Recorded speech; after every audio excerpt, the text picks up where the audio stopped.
This is Logan Robinson from Here the Spear, presented to you by NoleGameday.com. We are here live on a wonderful Wednesday evening, a little bit earlier than usual here at 7 o'clock. We've got a lot to talk about this week after a really busy week last week, but we've got a lot of things to go over to touch on. With me this evening, we've got Austin Veazey at the top right, our lead basketball writer at NoleGameday.com. And down below is our editor-in-chief, Dustin Lewis. Gentlemen, good to see you guys. It has been a fun last couple of weeks. Some transfers. We had the NFL draft. We also have some transfers coming to visit. We're just all over the place right now in this 2023 offseason. Yeah, it's definitely felt like more than 7 days since the last time we were on here. A lot has occurred, and obviously the transfer portal spring window now for football is closed outside of graduate transfers. So, yeah, just a lot has transpired over the last week, especially with the NFL draft kind of coinciding with it all. And not even just football. We've gotten some basketball transfer news. It's been a wild 7 days. Yeah, it's been a ton of stuff. And the last podcast we had was about Joshua Farmer, which we'll start off the episode this week talking about. But it's just like kind of surprises left and right. And, you know, we're just going to see if this offseason is going to continue being that way. But before we get started with our podcast this week, make sure you guys are following us on Twitter, Facebook. Make sure that you're subscribed to us on iTunes, Google Play, Spotify. If you're on YouTube right now, feel free to hit the comments if you have any questions or topics you guys would like us to discuss. But let's go and jump into some things, guys. Let's talk Joshua Farmer. Going backwards, he puts his name into the transfer portal and then takes it out the next day. He puts out a note saying that after some challenging discussions and figuring out some things on his end, along with Florida State, he is going to return for another season with Florida State. We talked about it. Joshua Farmer, a talented defensive tackle that continues to improve year by year. Dustin, we saw him during spring camp. Looks good. You know, he's a guy that disrupts against Florida State's offensive line day after day. So he was going to be a big time contributor in this upcoming season for FSU. So that's why we had a huge discussion last week. You know, you don't want to see a guy like that leave. And so it seems like things got all figured out, and now Farmer's back for the big season ahead in 2023. Pretty big news for Florida State. Obviously the chatter was there that Joshua Farmer could leave Florida State alongside Darrell Jackson, who had just transferred into FSU back in January. And it was actually kind of funny. Shortly after we got after the podcast, Jackson kind of reaffirmed his standing with Florida State on social media. And then, you know, by the time Thursday afternoon rolled around, Joshua Farmer, like you said, backed out of the transfer portal, said that he was going to be returning to Florida State. So, I mean, this is absolutely massive for the Seminoles to have two of their, you know, top four, top five defensive linemen back on this roster through at least the 2023 season. And especially for Joshua Farmer, guys continue to develop, continue to show promise. This is big for Florida State in 2024 when you're going to have a lot of guys leaving FSU on defense, and on offense following this upcoming season. Having a guy like Joshua Farmer back in the fold for 2024, a guy who could be a potential star still at this college level as things come together for him, is massive for FSU, like I said, with the talent that you're expected to lose after this year. It's big for the 24 season more than this season, like we talked about last week. Once Darrell Jackson put out his tweet, I'm like, oh, maybe Farmer's coming back after all. And then, like you said, next day he backed out of the transfer portal. It felt like he was only actually in the portal for about 8 hours, but before he took himself out, which I think we all think it's a big thing for Florida State going forward. His development's been big for this defensive line and the room as a whole. It's going to be interesting to see how he figures into the rotation this season, and then going forward in 24, where he might be a projected starter. Yeah, definitely didn't take him very long to back out of that portal once he officially entered his name into it. And we kind of talked about it last week. You know, it was always a possibility, and this was something Florida State wanted. You know, they were in constant communication with Joshua Farmer to kind of try and resolve this scenario. And I think it's for the best of both parties that they were able to get this done. Like Austin said, Joshua Farmer came into FSU as a local recruit, a guy who has really developed over his first couple of years at Florida State with his play and with his body. So I think just showing the development from both sides, you know, it's going to be good for Florida State moving forward. Thank you. You brought it up last week, Dustin, along with Joshua Farmer and going into next year, he's going to have a chance to start for Florida State. And I don't think that it was going to have to take too much from Florida State's side to show him how much he could contribute this year and the two deep and whatever happens. Because Florida State last year, you saw Fabian Lovett go down, and Joshua Farmer was a piece that was plugged in to play quite a bit behind him. And that is exactly what's going to happen this year in case something happens to those guys in the front ahead of him. And Florida State did what they needed to do in the transfer pool. And I think there was a lot of miscommunication, and you've got Darrell Jackson coming in, and I'm sure he was offered a few things, and maybe Farmer felt like he was of that level that he deserved the same or more. Or, it just, when NIL gets introduced to this, definitely on the college side with college players, and you don't have a lot of, that's the thing right now. There isn't like really a lot of set representation for some of these players because they can individually handle some of this business stuff on their own. So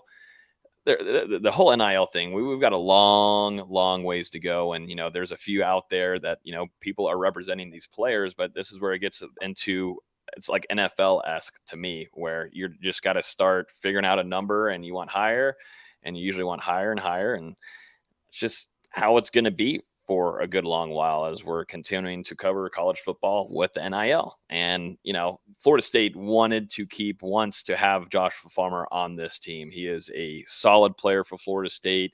He's got a bright future, and he's a player. You want to keep a player that continues to improve, and he does that year by year by year, and he's able to stay healthy too. So have him for 2023, huge, and then 2024, even bigger, and what they want to do on the defensive line.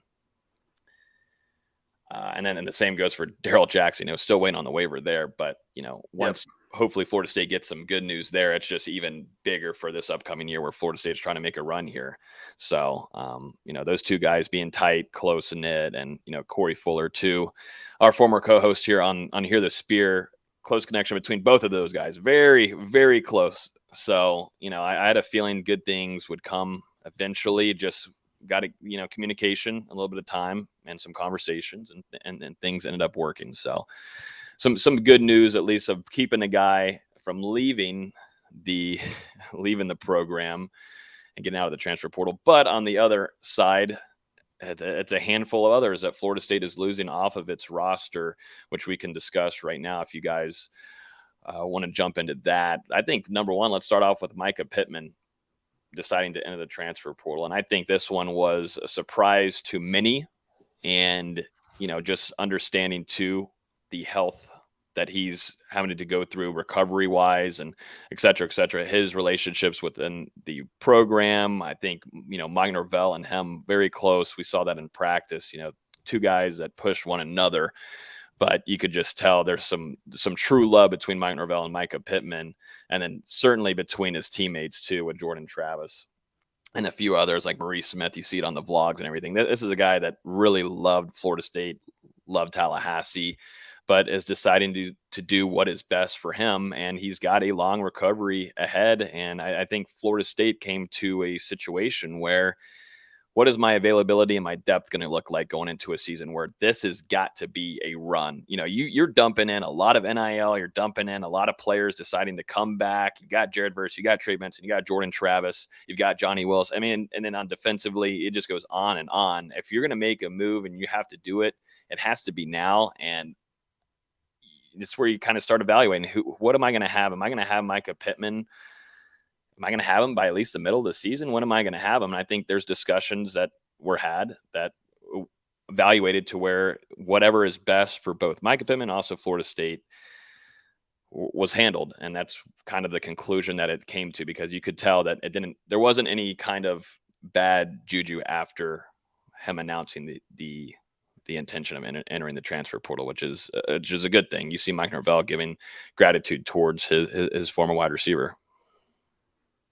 Yeah, it seemed like maybe, if anything, this was a possible mutual decision for both parties to kind of look elsewhere, because, there is a little bit of uncertainty regarding Pittman's status for the 2023 season. Obviously, he had that surgery for the labrum tear in his hip a couple of, months ago, back towards the start of March, and his expected timeline that he announced in his video at the time was around 4 to 6 months. But it's important to remember, they found out it was a full labrum tear in that hip. And I mean, it's a long recovery process to go back through, especially for a guy who's a D1 athlete and wide receiver out there making cuts and everything like that. I mean, it's a tough injury to come back from.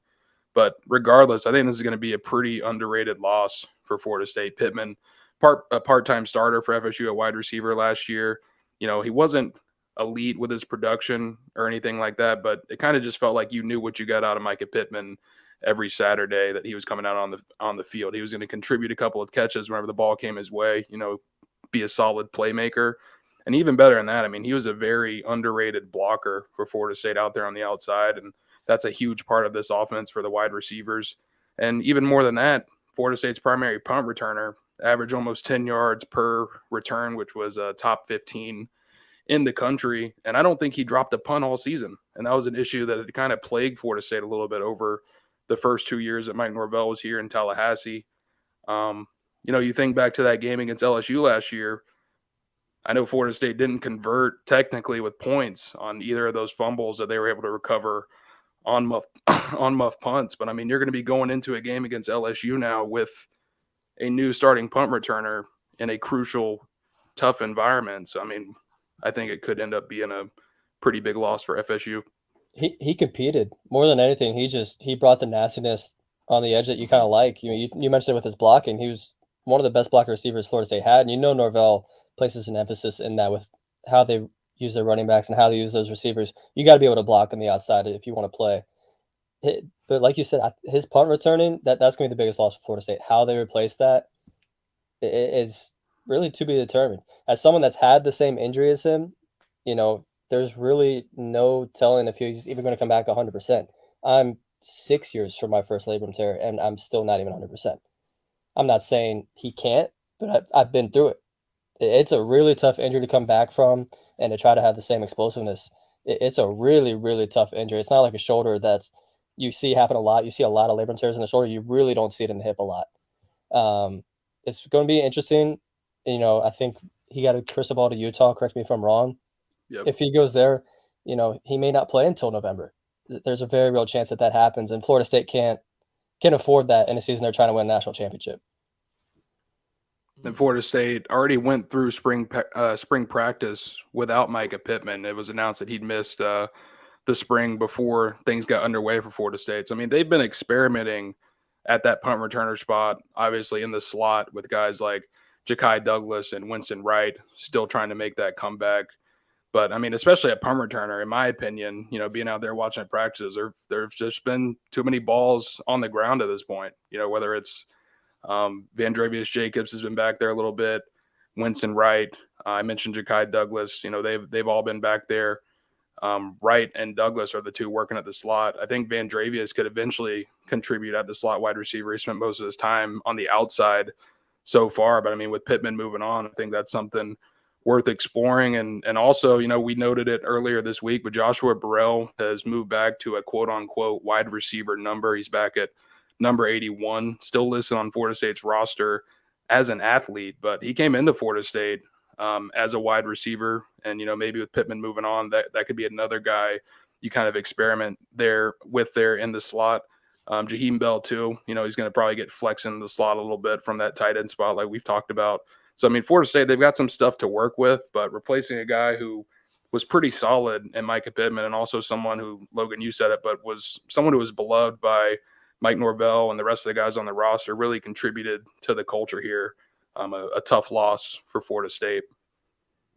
It definitely stinks, and I'm wishing them best. Definitely, Utah is a great program, and if he's able to get fully healthy and get back into a groove, that would be huge for him. But like we were discussing earlier, I think this was a mutual decision and best for both parties. And you know, Florida State's looking to go on a run here, and you got to build some depth. You got to have some guys that are available. And last year, you had a guy come in like Winston Wright that you didn't get to see play last year, and I think you're still contemplating if you'll have Winston Wright fully ready to go for 2023. So a lot of question marks in that wide receiver room. I think that was some good points that both of y'all brought up that Florida State's going to have to handle this offseason. We'll have a discussion here in a little bit about what they're trying to do in the transfer portal with a target or two. But yeah, Micah Pittman, thought it was super impressive to see him in some games and how physical he was as a wide receiver. I haven't seen that in a while from a wide receiver from Florida State, and to see him go out and block for some of his teammates like that, it grew a lot of respect from his teammates in that locker room. So it's definitely a miss that I think that locker room got hit with, not so happy. So wishing him the best for sure. And it's crazy. It just want to bring up some, and I know not everybody listening is like this. Some are just here to just listen for news and stuff. But some of the things that, FSU fans, and maybe it's mainly FSU Twitter, just instantly just going after a player because they're making a decision that's best for them, and just trashing them on social media. Got to make fun of the YouTube now. After you've been watching it for months and over a year, you're going to go now and make fun of it. It's pretty classless and embarrassing. So this fan base, there's quite a few of them out there, but I just thought I'd have to mention that because it's immature, and there's a few out there that like to do that. It's just doesn't make sense to me sometimes. Definitely when they put out the blood, sweat, and tears out on the football field, and then instantly going to turn on them like that quickly. Just sad to see sometimes. Anyways, let's move on to a few other players here. Let's talk about Amarion Cooper. This is one that was also like, hello, okay, this safety room is thin. But yeah, Florida State defensive back Amarion Cooper has decided to enter the transfer portal. He moved from cornerback Delu and VZ this spring over to the safety position. Mike Norvell said that he really was enjoying the transition and thought he was starting to get a hang of it quite a bit. And we saw that throughout camp, but he's doing now a decision to leave, and maybe he didn't like the idea of having that position change. That's the only thing that I'm thinking of here. But now Florida State is super thin at safety. But what are y'all's thoughts about Cooper entering the NCAA transfer portal? Another tough loss for Florida State. Obviously thinking back to that 2021 season, he was a guy along with Kevin Knowles at the time who really started to come along strong as true freshmen, especially the back end of that 2021 season, both of them coming down with big plays at crucial times. I think it was Amarion Cooper who was able to get an interception in that win that Florida State was able to pull off against Miami at home 2 years ago. And then you kind of go into last year, 2022, a little bit of a sophomore slump there, struggled at times, and then now made that move to safety in the spring. And, I didn't really have any quote unquote complaints with his play, but there wasn't a lot that he did to stand out as well. But now with that loss, like you said, Logan, Florida State growing extremely thin there in the back end. And the Amarion Cooper, I don't want to say that he was potentially poached here by another program, because I'm not going to get on the podcast and speculate on something like that. But he sure did land pretty damn quick at Colorado alongside Derek McClendon and Brendan Gant, just 2 or 3 days or so after he entered the portal, already had made that commitment to Dion. So really interesting how Colorado already stacking up now on 3 Florida State transfers. Yeah, I felt like he wasn't fully healthy last season. He was laboring at times in coverage, but he's still super talented. And we came in, just a couple weeks ago thinking, Florida State needs to add at least one safety in the transfer portal, and then they lose 2 this past weekend. We'll talk about Travis J here in a second, but they've got to add a safety. And I know they've got one visiting this weekend, but they may even have to add 2 safeties just for some depth. It's as thin as it's easily the thinnest position group in the team, I think. We were talking about it last week. There's a lot of inexperience back there behind Akeem Dent and then Shaheem Brown, which still Shaheem Brown, I don't think of someone being filled with a whole ton of experience. Yeah, he's been out there a good little bit, but, not at the Akeem Dent tier of experience. Right. It's way too thin. And you're 1 injury away from playing a guy that's never played before. Like, it's one of those. And you're they're going to play regardless, man. They're going to have to rotate in unless Florida State does land one of these transfers. And there's also a JUCO guy that we're going to bring up later in the show. But yeah, right now you're looking at it 4 scholarship safeties. Maybe FSU explores something at cornerback. Renardo Green has played safety in his career before. You've got a guy like Jarian Jones, who I believe has the versatility to play either safety or cornerbacks. We'll see if Florida State does some experimenting here. But like you said, Austin, you're definitely going to have to dive into the transfer portal. Florida State like I mentioned, also exploring some JUCO prospects that could qualify for the 2023 class and get here in the summer or towards the beginning of the fall. But I mean, right now, just looking at the projected scholarships based off Florida State losing 9 players in the spring, 8 during that 15-day portal window, I've got FSU projected around 80 out of 85 allocated scholarships. So, I mean, you're definitely looking at a couple of spots here. I do want to note we don't exactly know the status of guys like Keisaiah Holmes, CJ Campbell, Preston Daniel, and Dante Anderson. We're not exactly sure if they're still walk-ons, if they're on scholarship at this point. That's not something that Florida State gives a lot of priviness to. So, I mean, a little bit of give and take there, but right now projecting them at 80 out of 85, and that's not including Dustin Hill. You know, if he actually does show up at some point, we'll add him to those numbers, but right now not counting them. Well, and then the funny thing is the discussion doesn't stop at safety. Travis Jay enters the transfer portal as well. Yeah, I mean, we've already been talking about it for a minute, but you got to make a move in the transfer portal. But it just stinks for Travis Jay, a guy that didn't get to see last year on the field, and he comes in the spring and, you know, didn't get to see him in the spring showcase and participate in that. But a guy that was really buying in the spring camp early on, and things just not going in his favor. And if you go all the way back to his high school days from Madison County, being one of Florida State's one highest profile guys coming in his class, it just stinks. A talent, is there. It just wasn't fitting here in Tallahassee, and it just goes to add on to that defensive back room in the deep end where you don't have a lot of numbers, you don't have a lot of experience, and Florida State's in a tough spot. But yeah, Travis Jay, it's just one of those stories along line, kind of like with Demore Tate. And I'd piece those guys right there with one another, which was themed what could have been. Definitely a disappointing end to his career at Florida State. You know, made some contributions there sporadically during 2020 and 2021, but was ineligible this past season.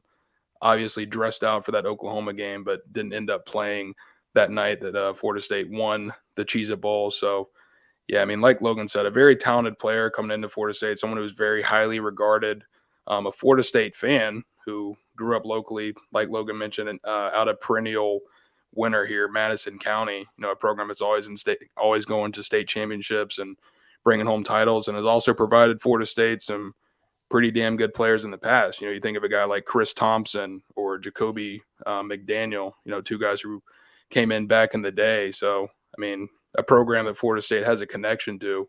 So it just sucks that in the end it didn't work out with Travis Jay. He went through academic issues, injuries, everything, and stuck around. I'm honestly surprised it took this long. I figured if he didn't transfer directly after the season, he might have just stuck around. But you know, it's a shame it didn't work out. As freaky of as an athlete as he is, can play all over the defensive backfield. You love the idea of a Travis Jay. It just didn't work, and sometimes that happens. It does. And I don't know, man, it stinks. I think too, he's going to get a good opportunity, hopefully somewhere, and they can utilize his talents in the right way, because you know it's there. You see the little signs here and there, but man, he's super, super gifted. So we'll see what ends up happening there and where he finds his next home. And then one more player on the defensive side of things here, with Bishop Thomas, a defensive tackle, redshirt freshman. Didn't get to see a whole lot of playing time yet, but he decides to enter the transfer portal. He was a guy that would show some flashes during practices and add a few things during spring camp. And then, which is pretty interesting to note, got to see him on the outside during the spring showcase where he kind of looked pretty nice. You know, depending on the competition he was going against on the offensive line, but nonetheless had some flashes, and obviously is looking to probably get some more playing time. Don't want to put words in his mouth on what he intends on doing, but a player that Florida State would have liked to have in some depth. But, you know, you've got a guy like Daniel Lyons that is making strides and improving, who got some playing time last year, that Odell Higgins continues to rave about him. And the play that he's bringing to that defensive line. And then you've got a handful of others, but, you know, you lose Thomas here, and that's just kind of how it goes. And, you know, I don't know.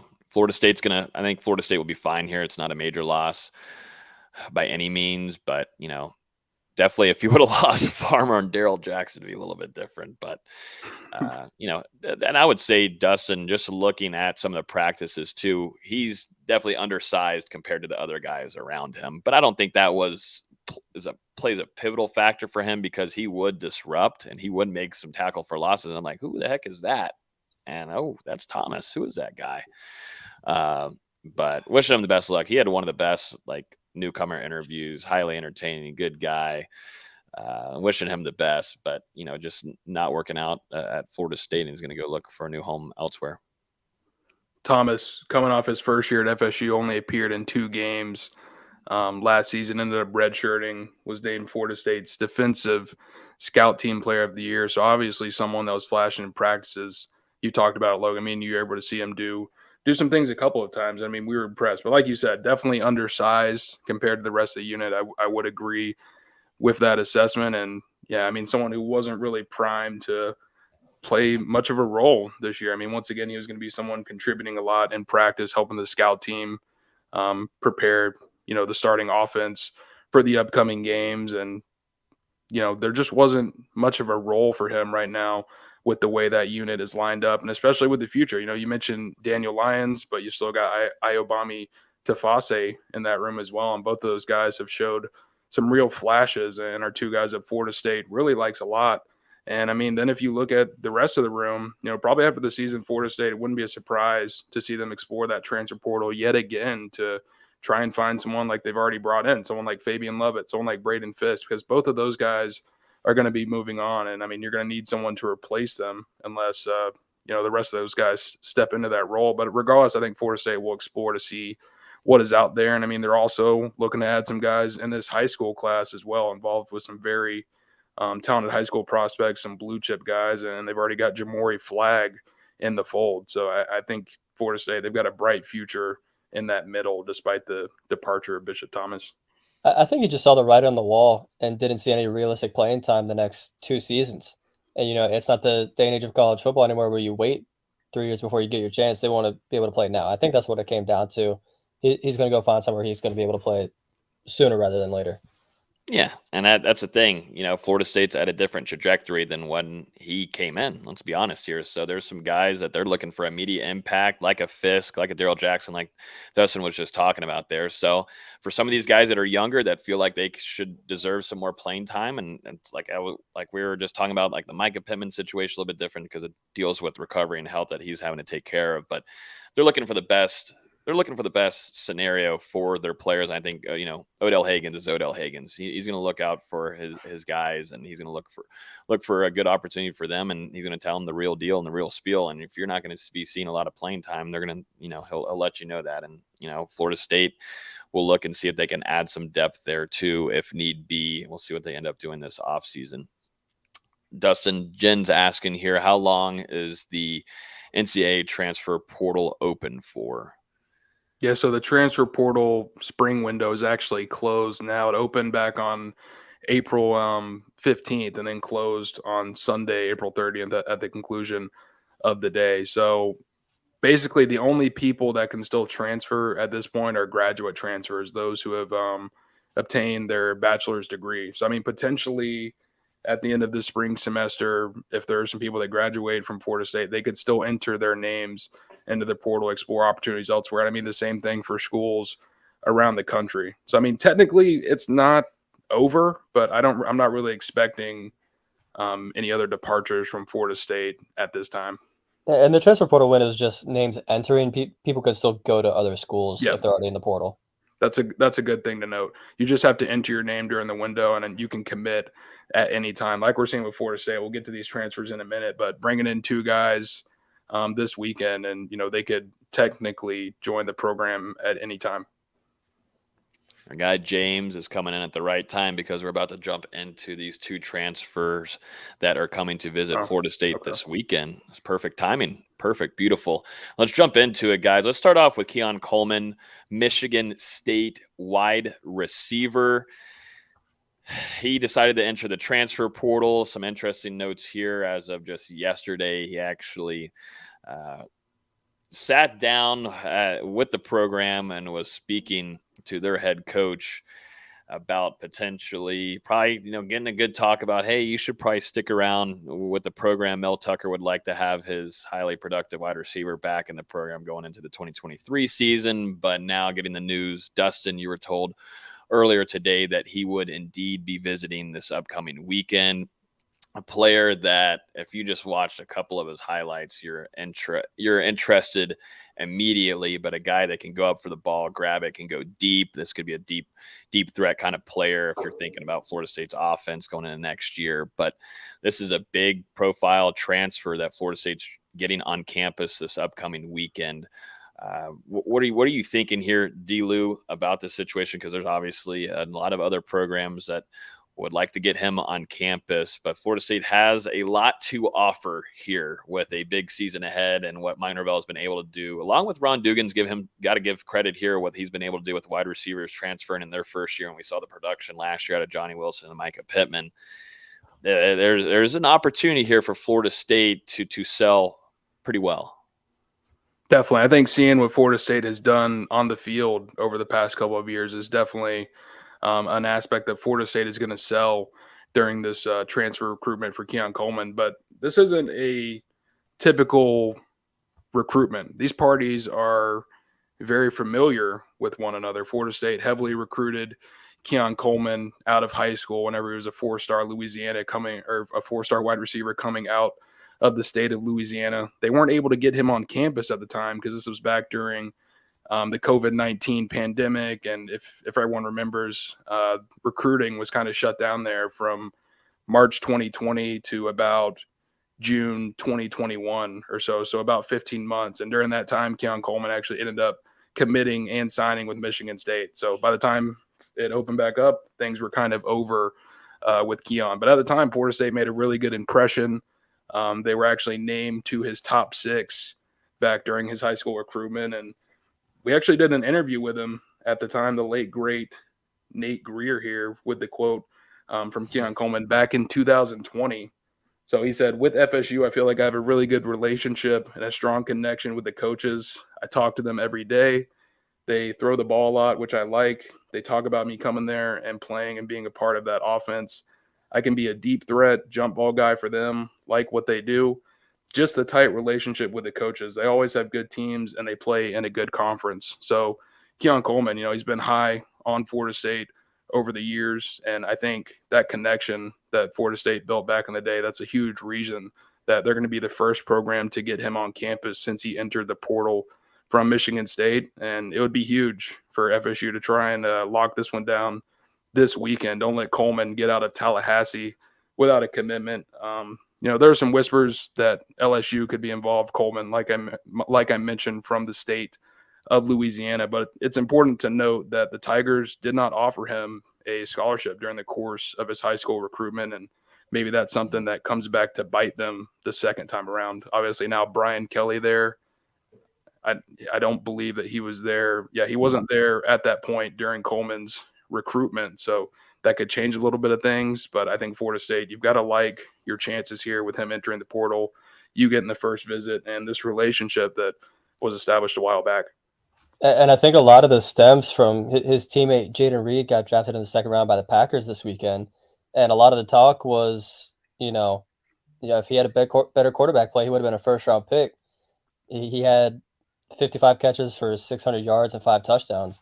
Keon Coleman was better. 58 catches, almost 800 yards and 7 touchdowns. Mm-hmm. If he's hearing that chatter about his teammate who went second round going, if he had a better quarterback, plays a first-round pick, it's no surprise that he's considering Florida State. And I think some of the other schools that were mentioned are North Carolina, who has Drake May, who's going to be a top 5 pick next year, and Oklahoma has Dylan Gabriel, who's been around the college block for what seems like a decade now. He's going to get good quarterback play somewhere, and he's going to try and loft himself in a first-round pick. Even if it's just a 1-year rental for Florida State, that's a hell of a 1-year rental. And this is your potential Malik McClain replacement, who obviously departed from Florida State early in the offseason. But Coleman is even more talented and even more proven.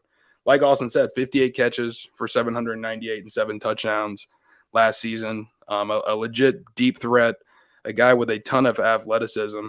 He was a 2-sport athlete at Michigan State, spent some time with their basketball team as well, appeared in 6 games with the Spartans during the spring 2022 semester. Didn't play a big role, but I think it says a lot that a guy like that who is mainly dedicated to football was also able to get onto the court with a Michigan State team who normally is one of the best programs in the entire country. So, I mean, this is a guy, a ton of potential still to be tapped, but you're thinking about bringing him to Tallahassee, pairing him alongside Johnny Wilson and Kentron Poitier on the outside. You're looking at a heck of a weapon there in Tallahassee. Because, I mean, it's just like when you have those guys out there on the field, who can you double team? And they're all Kentron 6'4", Keon 6'4", Johnny's obviously 6'7". You're really able to take the top off some defenses at this point, and that offense just gets a little bit more tricky to cover. And you're not going to be able to stack the box for Trey Benson or Natoa Philly. You got to really respect the receivers. So Florida State's going to be going up against a lot of 7-man fronts potentially. Yeah, and you got to respect Jaheim Bell and whatever Mike Norvell likes to do with that Ferrari. I mean, like what is? I mean, we got to see a few things in the spring, but what's going to be happening is a lot of fun things. I have a good feeling, and Mike Norvell's pretty creative. We saw that last year with what he was liking to do, and a few things in the red zone. But yeah, it gets scary what Florida State could do with Coleman. And you look at Jordan Travis and the year that he's expected to have after a nice improved season with Tony Tokars. I mean, yeah.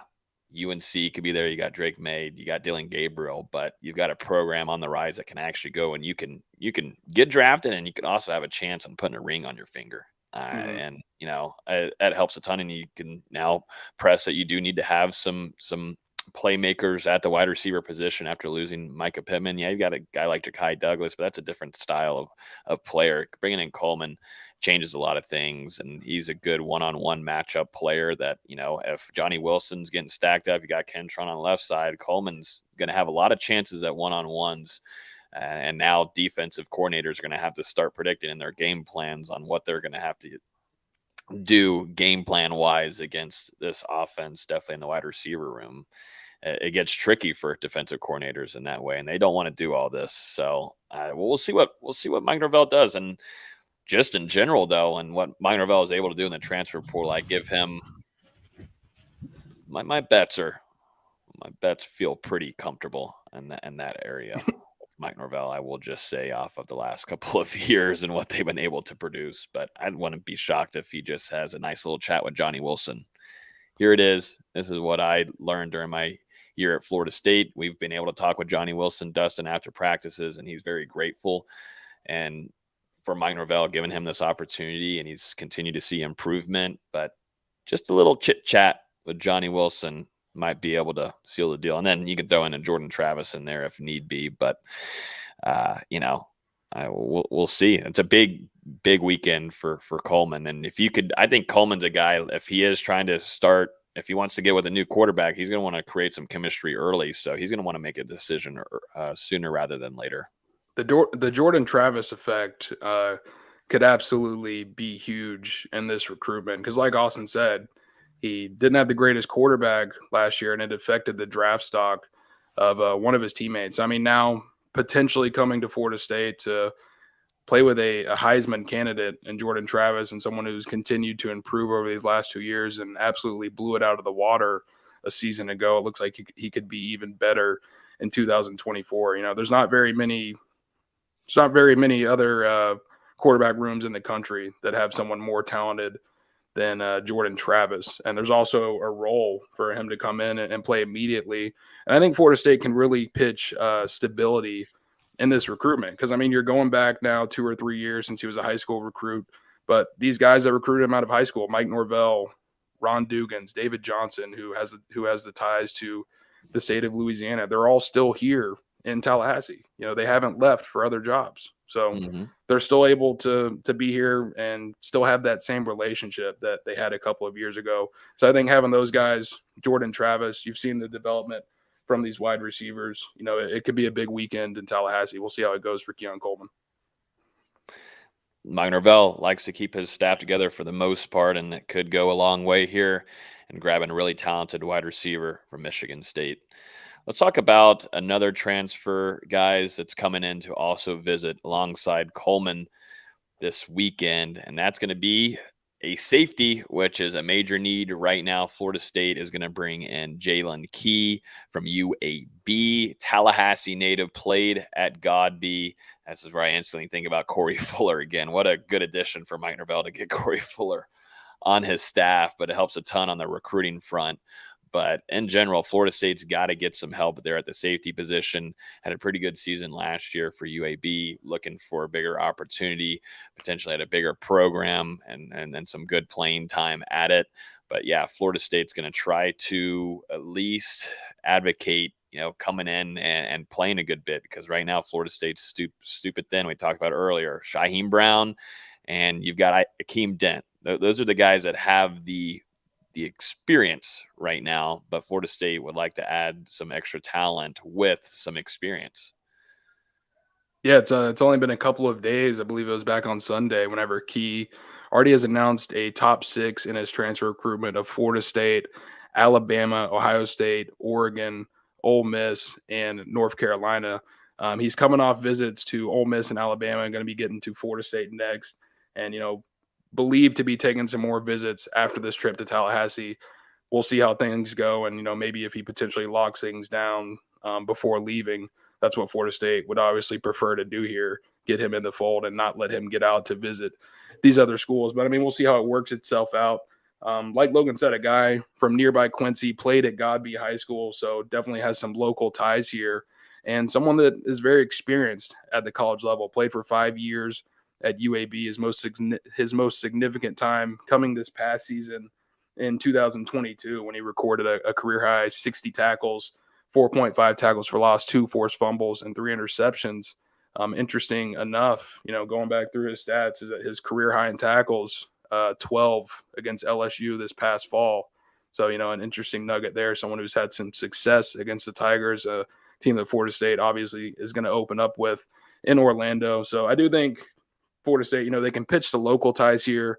They can pitch the playing time. So I think you've got to feel good with what Florida State is going to be able to do in this recruitment. But at the same time, you've got those other schools like Alabama and Ohio State and Oregon, teams that have been proven as of late, especially Alabama, as far as putting safeties in the NFL. And that's one thing that he's really looking for, an opportunity to get to the next level. Florida State can definitely offer that, but there are some other schools that have proven it a little bit more as of late. Florida State, I'm sure they'll pitch Jamie Robinson going into the draft this past weekend. So, we'll see how it plays out. It's like we talked about earlier. Florida State has a huge need at safety, especially for experienced safeties. He's got as much experience as any safety in the portal right now. With the local ties, you'd love to be able to lock him down this weekend, but we'll see what happens. Mm-hmm. Yep, we will. We'll see what Coach Surtain could do in the transfer portal. See what kind of game he's got on this end. We'll see. And Austin wanted 2 safeties. I've got one more for you guys. Just a new name to know on the recruiting board. Iowa Western Community College safety Ashlyn Barker recently picked up an offer from Florida State earlier this week from Adam Fuller, a guy that has 4 years remaining of eligibility at the college level, redshirted this past season in JUCO. Like I said, a new name to know, someone that Florida State just offered. He's announced that he's going to be taking an official visit to Florida State from May 12th to May 14th. So this is Florida State really exploring their options, not only in the transfer portal, but also in that junior college market to maybe add another safety as well. Good. Needed.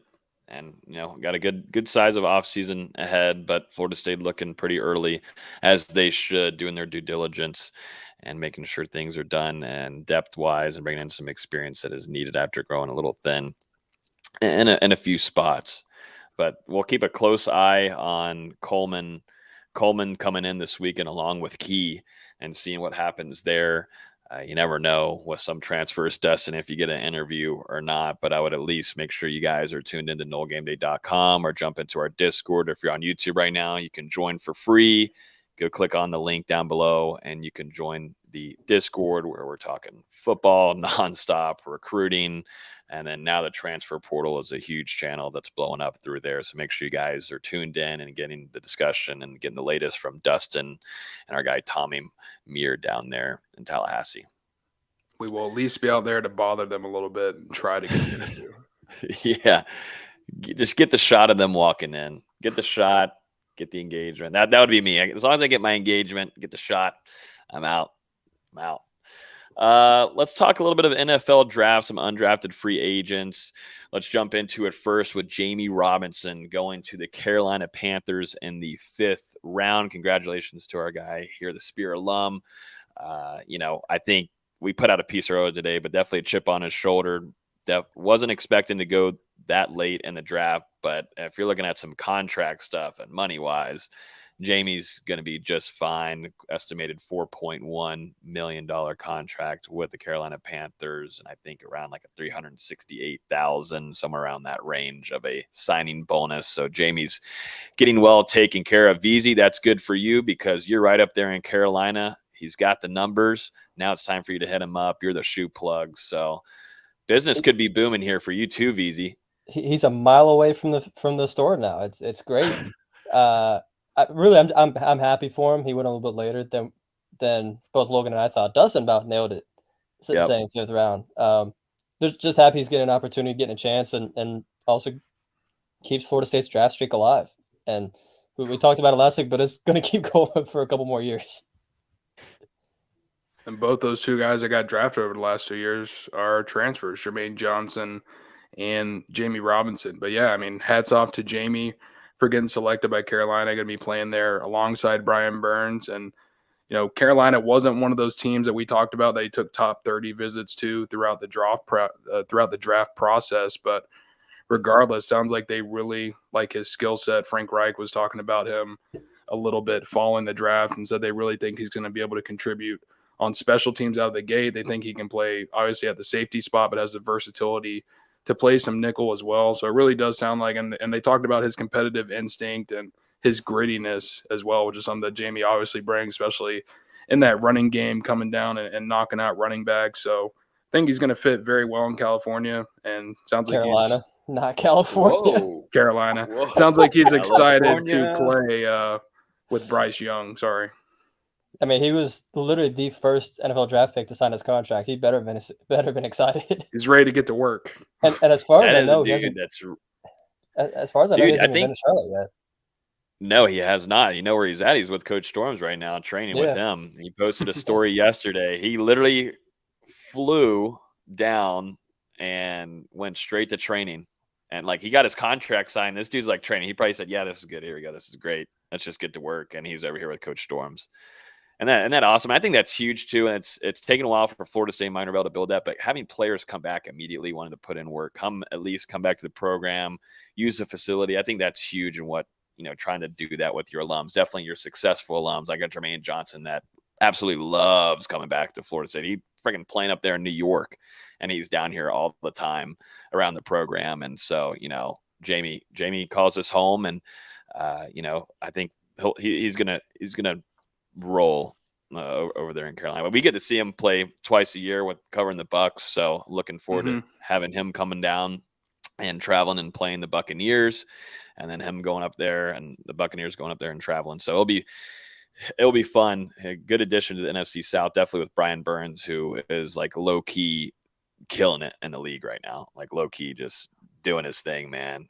What a successful run and career so far for him, and he's still young. He's gonna get a really big he's in line for a very big contract extension right now. I think we put out the piece last week or within the last 10 days or so that he's coming off a little bit of a minor ankle surgery that hindered him a little bit there, but that's not something that's going to affect him finalizing his contract extension with Carolina. And he's obviously someone that they want to try and build around moving forward as the Panthers try to get back on the right track. And it's also important to note that Jamie's going to be close to where he started his college career at South Carolina. Columbia is only about an hour and a half from Charlotte. That's real close by. Yep. That is true. That is very true. Let's jump into a couple undrafted free agent notes here. Let's start off with Pokey Wilson getting a chance here with the Los Angeles Chargers. I love that fit. I feel like I mentioned that in one of our most recent pods. Someone's got to clip it and send it to me because I don't have enough patience to go back and look for it. But I thought it would be me. It's not going to be me either. Maybe one of our viewers that listens to us and consistently does. Let us know if you do. But anyways, Pokey Wilson with the Chargers, I think I love that fit. Definitely with going there with Herbert and being a deep threat there. We'll see. Still got to make the team. Got to go through the process of mini camps and hopefully get into the training camp. But just going off of Pokey Wilson, what he's been able to do consistently for Florida State, he's going to get an opportunity somewhere. Even if it's not the Chargers, there's going to be a coach out there that will give him an opportunity. And if you go and watch some Hard Knocks, you'll see coaches, hey, I'm going to put in a good word for you, and you probably fit better. At least you're not going to fit with what we're doing here. We're going to send you to give you a better opportunity somewhere else and put a good word in for you. But I think Pokey Wilson, if things go right, he could stick there. We'll see.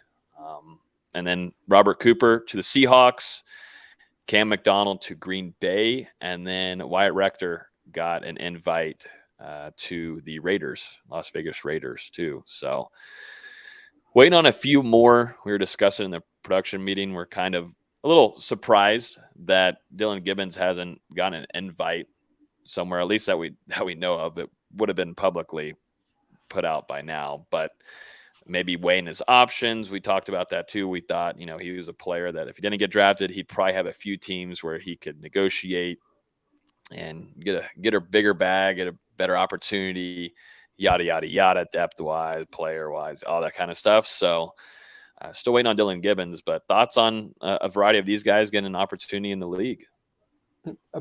Like you mentioned, Pokey going to Chargers is a great fit. They need that kind of receiver. I know they took Quentin Johnson the first round, but now they've got 3 just big body receivers. They don't really have that small shifter guy. Pokey can be that. And as Dustin and I were talking about before the podcast, Cooper going to the Seahawks, that's a place that he visited in the draft process. They don't really have a ton of D-line depth, and the only guy they took was in the 4th round. That's a great spot for him to learn and develop and potentially see playing time. We'll see what ends up happening. McDonald with Green Bay is going to be tougher. They selected 2 tight ends early in the draft. It's going to be tough to see him seeing the field and sticking around, but maybe he uses it to latch on somewhere else. Yeah, I don't really have a ton to add to that. Austin kind of nailed it. I think it's going to be big for Ontario, learning behind Keenan Allen and Mike Williams a little bit. 2 guys have been doing it at the professional level for quite some time. Like you said, the Seahawks and Robert Cooper have some real familiarity with one another. Getting a chance to visit them during the draft process, those top 30 visits, they're allowed to do, what would you call it, a medical exam and everything like that. So Robert Cooper coming back from that shoulder injury that held him out of working out at Florida State's Pro Day. That was something that during that visit, Seattle was able to check out, evaluate a little bit. So, obviously they've got to feel very positive that Cooper's going to make a full recovery and be able to do something with them to pick him up as an undrafted free agent. And like Austin said, I think maybe there's a chance for him to stick with Seattle moving forward if he can come back from the injury, maybe a practice squad guy this upcoming rookie season. Then we'll see how it goes from there. But that's a really interesting one to me. I agree it's going to be tough for Cam McDonald with those 2 tight ends that Green Bay drafted. It's going to be tough for him to stick. And I'm very interested to watch Wyatt Rector because we know the Raiders did not bring him in for his prowess as a tight end. They brought him for what he's done in special teams. Obviously, the co-special teams player of the year for Florida State in 2022 was constantly making huge plays for FSU on that kickoff unit.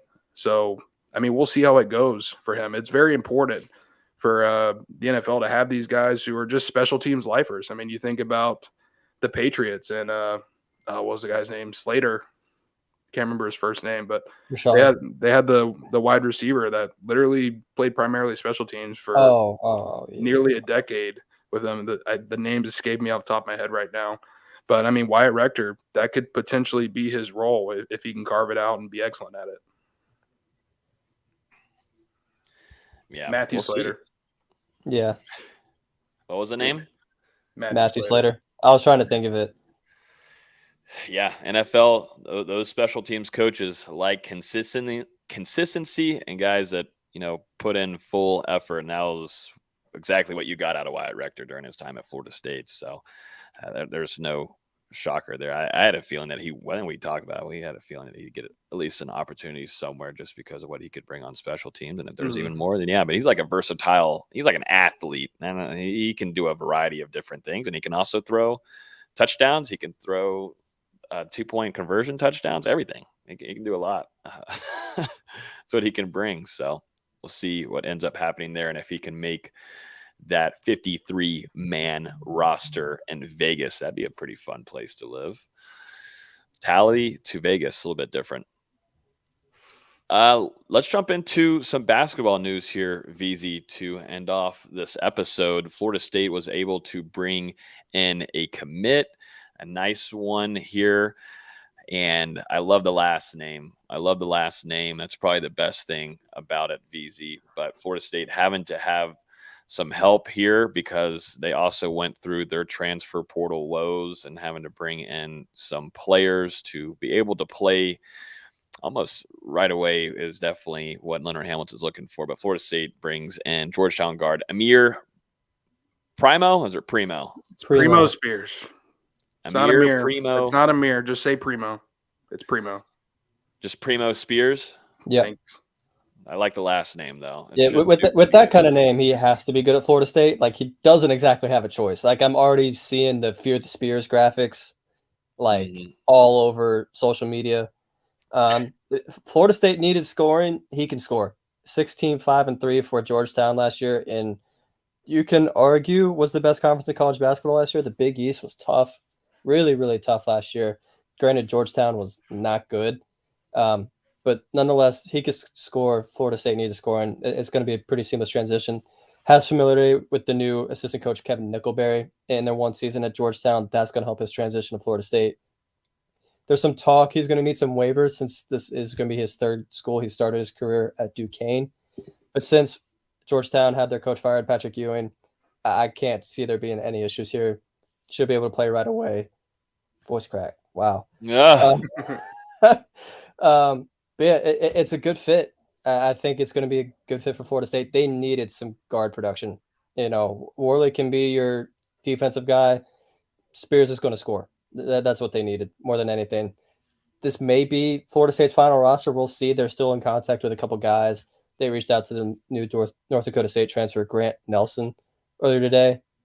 And they're in contact with a couple other bigs as well. And they still have 8 days to kind of figure it out before the basketball transfer window closes. But as of right now, I think their roster might be set. And, as I said on Twitter earlier in the week, it's not the greatest roster in terms of top end talent, but you've got 11, 12 guys that you can consistently rotate. And if guys stay healthy, it should be a pretty decent defensive team. We'll see if it all can come together and they can get that chemistry right that they didn't have the last 2 seasons. But it's an interesting roster nonetheless. And Coach Hamilton should finally be able to keep guys fresh with the constant rotations if this ends up being the final roster. I hated the health problems that Florida State had to go through, and injury-wise, it put them in a pretty tough spot last year. But you were hoping some of the other talented guys were able to step up, and just too much inconsistency. And lose Matthew Cleveland. Have we figured out where Matthew Cleveland's going to end up? Have we got a decent prediction yet? Not yet. I think we talked last week. He did a Final Three of Miami, Auburn, and Missouri. There's some chatter around Miami right now. I'm not going to lie to you, but I can't picture it in my head. like he posted the picture on his Instagram story. It just didn't look right. It just doesn't fit him. And hopefully he sees that, but we'll see what ends up happening. I'm expecting a decision soon. I don't know how soon, but I think by the next podcast we'll know where he's going. That'd be strange. Dude who puts the dagger down on him ends up joining him. He's done you down twice in the last 2 years. You can't join him after that. Like, it's not allowed. No, nope. Tell you what, if I got a bag, I'd throw the U up right now. No. Oh yeah, yeah. Do they even have bags to give anymore? I know they're a little dried up right now. Well, yeah. Oh damn! All right, damn. Okay. Stock prices are going down rapidly as we speak.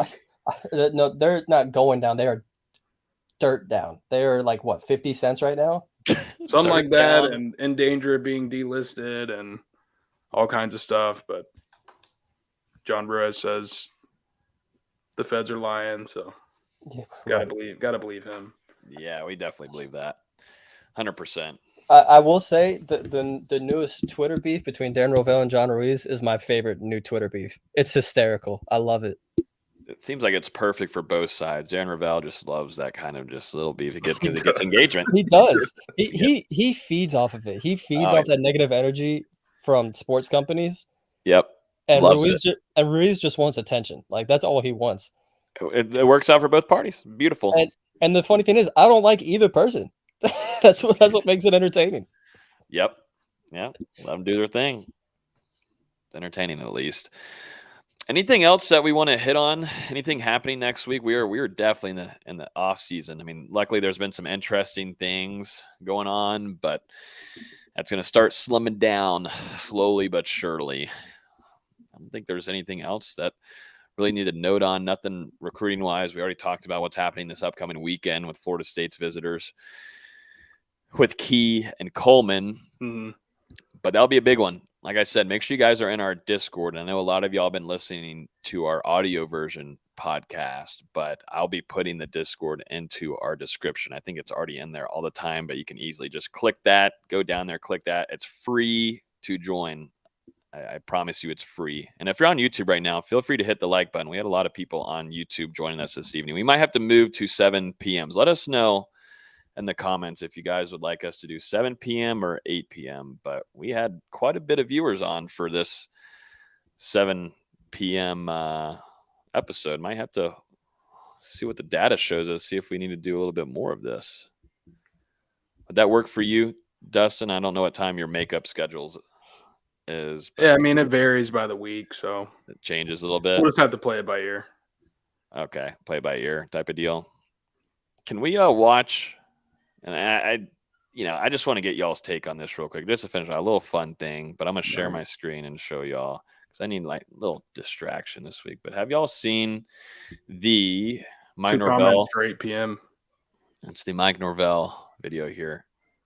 God, I don't know what it's gonna show. Is the audio on this real though? Because I thought it sounded fake. We're about to just look at this. So for our people listening audio wise, we need to describe what's going on and give some context. So Mike Norvell was at a charity golf tournament yesterday, and the tweet here shows Mike Norvell, end quote, hitting a 400+ yard drive, which I'm not going to go against Coach here. I don't know if Coach listens to our shows. He definitely follows us on Twitter, so I'm kind of worried he could be listening to this. But I'm just going to get y'all's take on it. Look at this shot here. I don't know if I can make this full screen, but you can see it.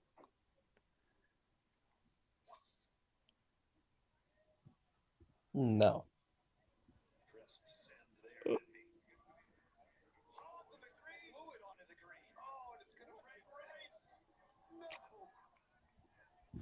Some good editing.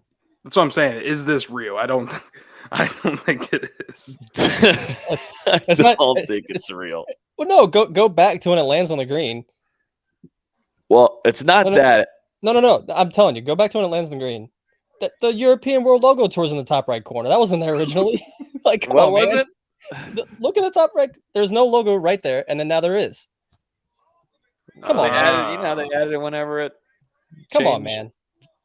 It's like one of those pictures where you look at it and you're like, "What's different?" I didn't even notice that. Good job, Austin.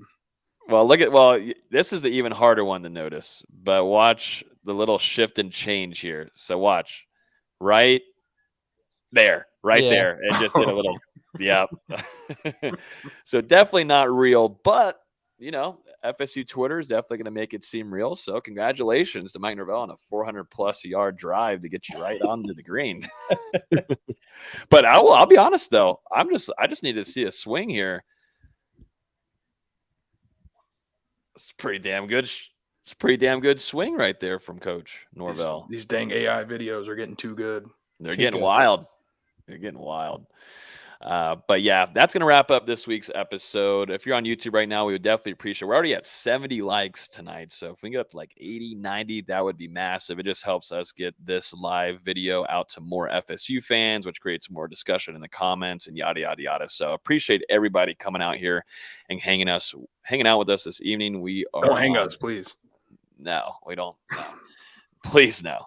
We're on iTunes, Google Play, Spotify. We're on YouTube. And come hang out with us in the Discord as we go into the offseason transfer portal stuff kicking up a ton. So make sure you get the latest on that for this weekend. But yeah, everybody have a great rest of y'all's week. And we will talk to you guys next week at either 7 or 8 o'clock. We'll see. We'll see what the data tells us. We'll see. The numbers don't lie. We got to see what the numbers tell us. But yeah, appreciate y'all. Have a great rest of y'all's week. Peace.